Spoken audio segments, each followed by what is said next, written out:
la reine Victoria.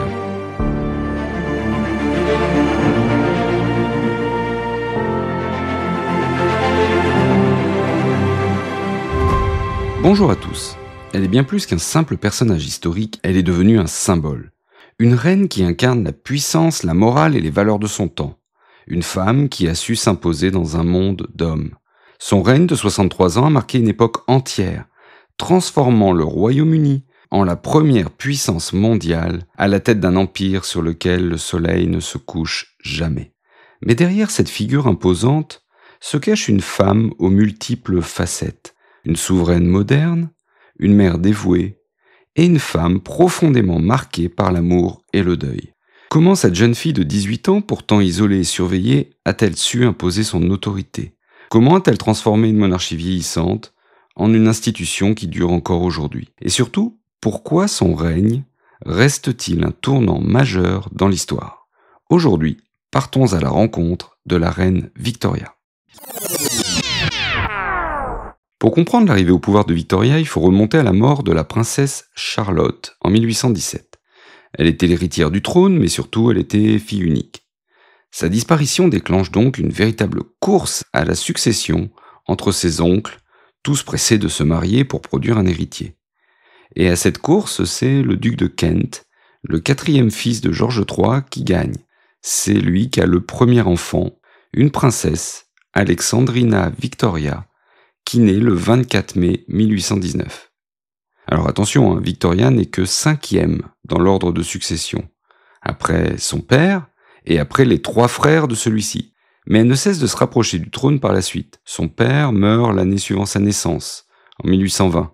Puis c'est au tour du roi, des enfants de ses oncles, puis de ses oncles. Et donc, en 1830, à l'âge de 11 ans, elle est devenue l'héritière du trône. Alors son enfance est triste et stricte. Après la mort de son père, la petite fille est laissée sous la tutelle de sa veuve, la duchesse de Kent, une princesse allemande.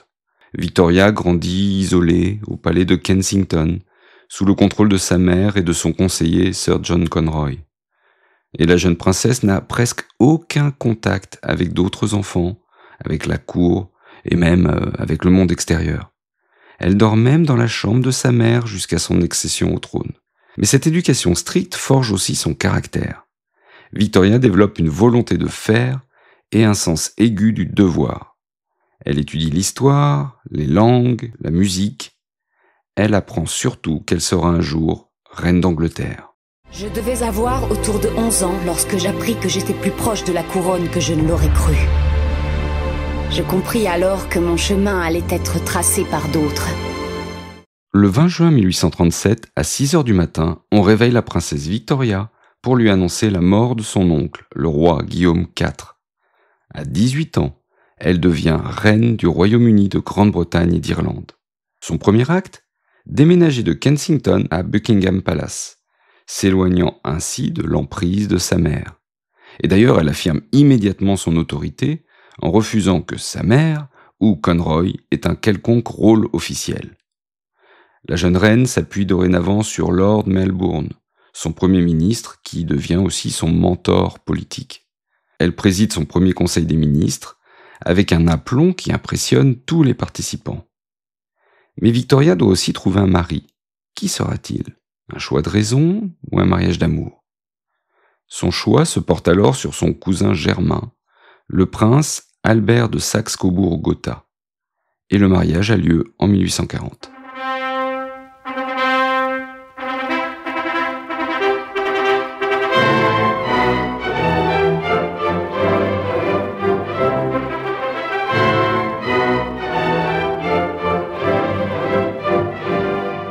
Ce qui aurait pu n'être finalement qu'un mariage arrangé va se transformer en une véritable histoire d'amour. Albert devient non seulement l'époux de Victoria, mais aussi son plus proche conseiller. Et ensemble, ils modernisent la monarchie. Albert comprend en effet que pour survivre, la monarchie doit s'adapter. Il pousse Victoria à soutenir des causes philanthropiques, à s'intéresser aux problèmes sociaux. Et le couple royal donne l'image d'une famille modèle, avec leurs 9 enfants. Le prince consort, comme on surnomme aussi l'époux de la reine, est aussi un modernisateur. Il est à l'origine de la grande exposition de 1851, la première exposition universelle de l'histoire qui va symboliser la puissance industrielle et technique du Royaume-Uni. Mais en 1861, Albert meurt brutalement du typhus. Victoria est anéantie. Elle se retire de la vie publique pendant plus de 10 ans et elle va porter le deuil jusqu'à la fin de sa vie. On la surnomme la veuve de Windsor. D'ailleurs, on la voit bien en noir sur les photos à partir de cette date. Cette réclusion lui vaut des critiques.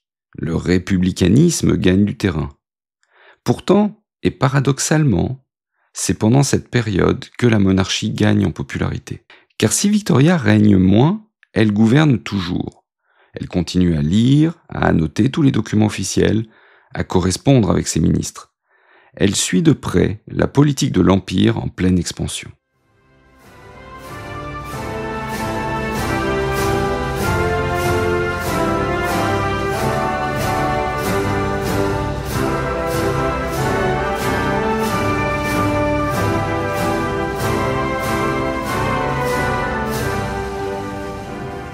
L'époque de Victoria est si marquante qu'elle prend son nom, l'ère victorienne.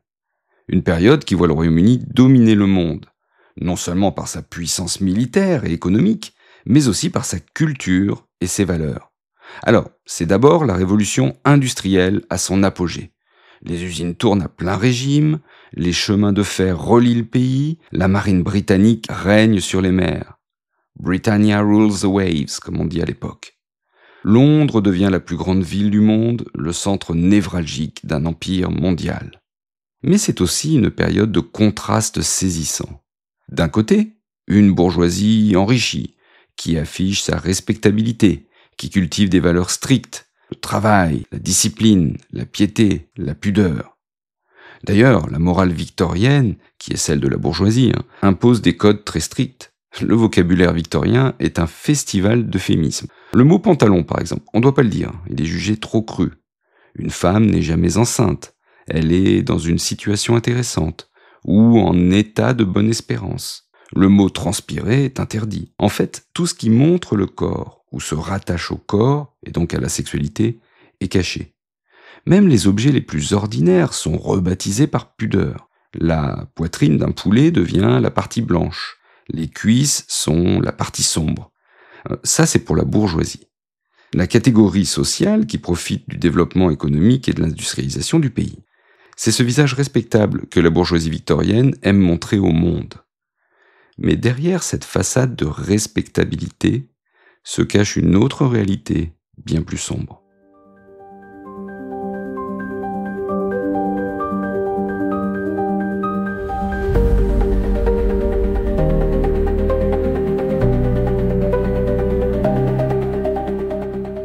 Dans les quartiers populaires de Londres, loin des salons feutrés de la bourgeoisie, une autre société victorienne survit comme elle peut.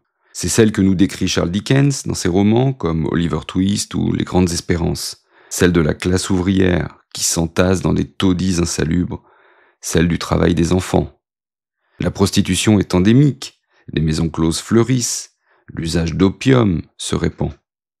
Jack l'Éventreur, qui terrorise le quartier de Whitechapel en 1888 par une série de meurtres sanglants, devient le symbole de cette façade sombre de l'ère victorienne. Les brouillards de Londres, autant liés au climat qu'à la pollution des usines, deviennent le décor des enquêtes de Sherlock Holmes, le détective créé par Arthur Conan Doyle. Les romans d'ailleurs de l'époque nous parlent des anxiétés de cette société en pleine transformation. On peut penser à Dracula, de Bram Stoker, ou Dr. Jekyll et Mr. Hyde de Stevenson, qui explorent tous finalement les zones sombres de la respectabilité victorienne. Paradoxe fascinant, alors que le pays est dirigé par une femme, la condition féminine à l'époque victorienne est particulièrement contraignante. L'idéal victorien de la femme est résumé par l'expression « l'ange du foyer ». Une épouse dévouée, une mère attentive, gardienne de la morale familiale. Les femmes sont légalement sous tutelle de leur père, puis de leur mari. Tout appartient à leur époux, y compris leur héritage. Dans les classes populaires, en revanche, les femmes travaillent dur, dans les usines ou comme domestiques, pour des salaires bien inférieurs à ceux des hommes. Et Victoria elle-même a une position ambiguë sur la question. Si elle incarne une femme de pouvoir, elle se montre hostile au mouvement féministe naissant. qu'elle qualifie de « folie dangereuse et pernicieuse ». Pour elle, la place des femmes est au foyer, pas en politique. Mais revenons à notre souveraine qui, pendant que son époque connaît tous ces bouleversements, vit toujours recluse dans ses châteaux. Le peuple commence à murmurer. La reine se cache-t-elle? A-t-elle abandonné son rôle? Pourtant, sous la pression de son entourage, et notamment de son fils, le futur Édouard VII, Victoria comprend qu'elle doit sortir de son isolement. La monarchie a besoin d'être visible pour être légitime. C'est ainsi que dans les années 1870, Victoria réapparaît progressivement en public. En 1876, elle devient impératrice des Indes. L'Empire britannique est alors à son apogée. La reine devient le symbole de la grandeur britannique. Les jubilés, ces célébrations qui marquent les anniversaires de règne d'un souverain, deviennent sous Victoria de véritables fêtes nationales et impériales. En 1887, pour son jubilé d'or, qui marque ses 50 ans de règne, la reine participe à une procession spectaculaire dans Londres. Des représentants de tout l'Empire, des princes indiens, au premier ministre des colonies, déferlent dans les rues de la capitale. C'est la première grande célébration impériale de l'histoire britannique. 10 ans plus tard, en 1897, son jubilé de diamant pour ses 60 ans de règne est encore plus grandiose. La procession s'étend sur près de 10 kilomètres. La reine, âgée de 78 ans, traverse Londres dans une calèche ouverte, acclamée par des millions de sujets. Les colonies rivalisent d'imagination pour montrer leur attachement à l'impératrice mère. Ces jubilés sont l'apothéose du règne de Victoria et deviennent un modèle pour les célébrations royales futures. Victoria meurt le 22 janvier 1901, après 63 ans de règne. C'est le second plus long règne de toute l'histoire britannique, après celui d'Élisabeth II. Elle laisse un empire transformé. Le Royaume-Uni est devenu la première puissance mondiale, à la tête d'un quart de la population du globe. Oh, Britannia, Britannia, rule the waves. Britons never, never, never shall be slaves. L'influence de Victoria perdure bien au-delà de sa mort, particulièrement à travers sa nombreuse descendance. La reine a eu 9 enfants et pas moins de 42 petits-enfants. Et par une habile politique matrimoniale, elle a marié ses enfants dans toutes les cours d'Europe, tissant un réseau d'alliances familiales sans précédent. Sa fille aînée, Victoria, épouse par exemple le futur empereur allemand Frédéric III, donnant naissance à Guillaume II.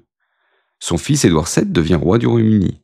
Sa fille Alice se marie au grand-duc de Hesse. En fait, on surnomme Victoria la grand-mère de l'Europe. À la veille de la Première Guerre mondiale, ses petits-enfants occupent les trônes les plus prestigieux. Georges V en Grande-Bretagne, ou encore Guillaume II en Allemagne. Nicolas II en Russie, cousin de Guillaume II, a même épousé une petite fille de Victoria. Mais cet héritage a aussi son côté sombre. Victoria est en effet porteuse du gène de l'hémophilie, une maladie qui empêche le sang de coaguler normalement.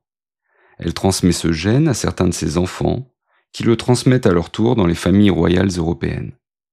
Le cas le plus célèbre est celui du tsarevitch Alexis, le fils de tsar Nicolas II et de la petite-fille de Victoria, Alexandra Fedorovna. Son hémophilie joue d'ailleurs un rôle indirect mais important dans la chute de la dynastie des Romanov, car c'est pour soigner sa maladie que l'impératrice fait appel au mystique Raspoutine, contribuant à discréditer la famille impériale. Alors tous ces liens familiaux étroits n'empêchent pas la terrible guerre de 1914-1918. Le roi anglais, Georges V, se retrouve ainsi allié à son cousin par alliance, Nicolas II, contre leur cousin allemand, Guillaume II, et tout ce beau monde à Victoria comme grand-mère. La famille royale européenne, créée par Victoria, vole en éclats dans les tranchées de la Première Guerre mondiale.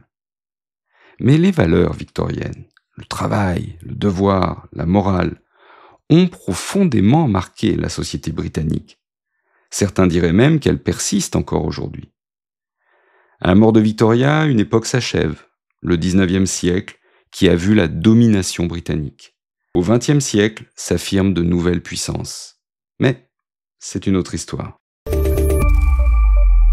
Merci d'avoir parcouru avec moi cette époque fascinante de l'histoire britannique. Comme les sujets de Victoria qui attendaient ses apparitions publiques, j'espère que vous serez au rendez-vous pour le prochain épisode. Si vous souhaitez lire un roman récent paru sur Victoria, je vous conseille celui d'Olivier Collet, CO2LET. Ça s'appelle Victoria, un roman ébouriffant et c'est paru aux éditions Erol en 2024. C'est un roman historique qui retrace bien la vie de cette reine fascinante. Et si cet épisode vous a permis de mieux comprendre cette reine qui a marqué son temps, au point de lui donner son nom, n'hésitez pas à lui accorder vos propres lettres de noblesse en laissant 5 étoiles sur Spotify ou Apple Podcast. Vos commentaires sont toujours un plaisir à lire et ils m'aident à améliorer le podcast. Et pour rien manquer de nos prochaines explorations historiques, suivez le podcast sur les réseaux sociaux, notamment sur Instagram. Vous trouverez tous les liens du livre et des réseaux sociaux du podcast dans la description. Et à très bientôt pour une nouvelle page d'histoire.